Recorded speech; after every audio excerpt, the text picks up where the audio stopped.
Jordan Love, quarterback of the Green Bay Packers, suffered a lower leg injury last night in their matchup against the Philadelphia Eagles in the final moments of the game.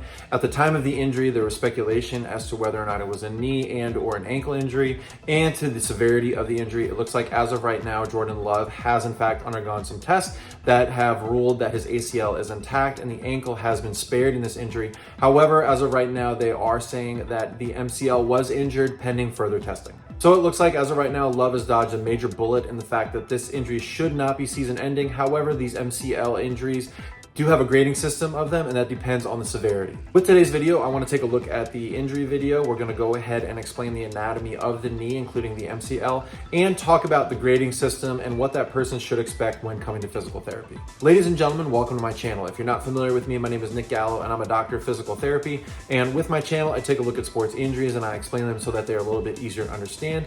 I will also go over the pertinent anatomy as well as talk about the rehab process. If you enjoy this sort of content and you want to see more of it, please hit that thumbs up and subscribe to the channel because I will be making more of these in the future regarding sports injuries, rehabilitation, and other physical therapy related content. Also, if you yourself have dealt with an MCL injury, go ahead and comment on your experience in the comment section below. We can see here in the injury video that as Love is going to be tackled, the defender is going to wrap around that leg here. As he's doing this, he's putting a lot of torque going through the knee, and we see what looks like a slight pop. Here I have a model of the knee joint, and so the knee is formed by the femur, also known as the thigh bone, that's going to come down and form the top portion of the knee.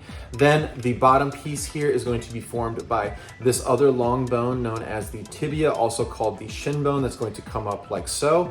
As we flip the model towards the side here, we also have a long bone known as the fibula bone, and all of this is going to make up what we know as being the knee joint.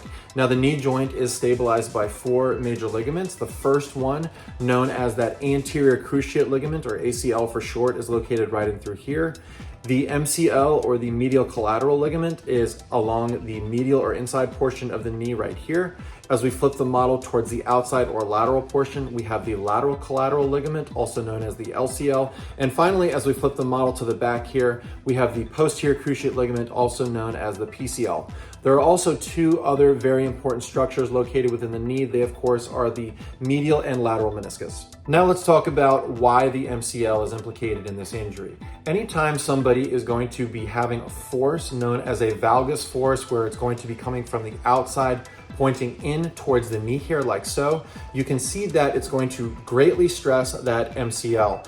Oftentimes the force is not perfectly lateral to medial. A lot of times it can be also directional in terms of being posterior to anterior, which we kind of see in this video. It looks like the defender is actually going from the back to the front as well as lateral to medial. And this is why there was a lot of speculation initially as to whether or not the ACL was involved, because anytime we have a force going diagonal, coming posterior to anterior and lateral to medial, this can not only disrupt the MCL, it can also disrupt the ACL as well as the medial meniscus, and this is known as a terrible triad injury.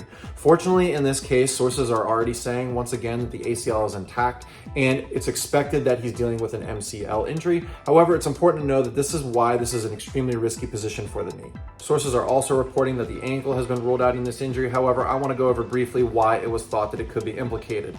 Anytime a person's foot is going to be planted into the turf and there's any sort of rotational force going through that ankle joint as the foot is planted, you can see here it wants to essentially separate the tibia and the fibula bones. We have two ligaments that are located directly above the ankle, and so oftentimes when this type of a mechanism occurs, they're dealing with something known as a high ankle sprain. We call it a high ankle sprain because the ankle ligaments that we know are located in through here medially and laterally. However, the two ligaments that are damaged in a high ankle sprain are slightly above the ankle joint. Now let's go ahead and talk about this pop that we see on the injury video. There are a number of scenarios where this pop can occur. Of course, the big one is going to be an ACL tear. That's why it was speculated initially. However, that's been ruled out. So there are some other structures that can pop in and out, one of them being the patella, also known as the kneecap on the knee, that can sublux where it goes out of place and then comes right back in.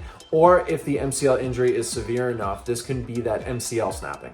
It has not been revealed what the exact source of that pop seems to be at this time. However, if I happen to hear more information about that, I'll be sure to update everybody. If we believe somebody is dealing with an MCL injury, whether it be on the field or in the clinic, what we'll do is we'll put them through a very comprehensive evaluation. which will also include a special test known as a valgus test. And so essentially what we're going to do is we're going to reproduce the mechanism that leads to these MCL injuries. We're going to have the person lie down. We're going to put a valgus force going through the knee. And in this testing position, once again, it's going to be straining that MCL. And so what we are looking for here, we're going to see whether or not this is going to reproduce the person's pain, and or if we feel laxity in the affected leg compared to the non-affected leg. If it reproduces their pain and if we start to feel a little bit of laxity, then this can help us basically think that we are dealing with an MCL injury. However, the gold standard, of course, to diagnose these is the MRI. MRIs, of course, are going to give us the grade of the ligament injury, and so I want to go over that grading system. There are grades 1, 2, and 3. In a grade 1 MCL injury, this is where we're getting stretching of the affected MCL. In a grade 2, this is where we are getting partial tearing. And finally, in a grade 3, you're getting a full rupture. In a grade 1 MCL injury, the recovery process could take anywhere from about 1 to 3 weeks time. In a grade 2, because you're getting partial tearing, this can take anywhere from about 4 to 6 weeks. And finally, in a grade 3, this could take at least 6 weeks and sometimes even longer, depending on the severity and how the person is presenting.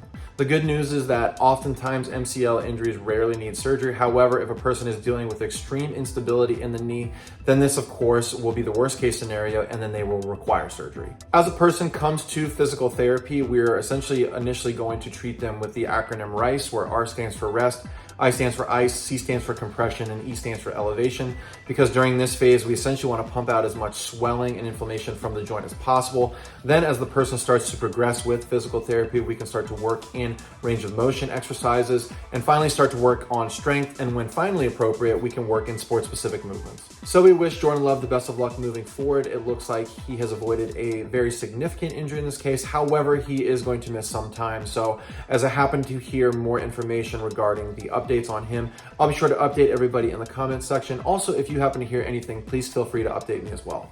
Thank you so much for tuning into my video today. If you enjoy this sort of content, I'm going to go ahead and link another one of my playlists so that you can watch some of the videos that I've talked about in the past. Thank you once again for tuning in, and I'll see you next time.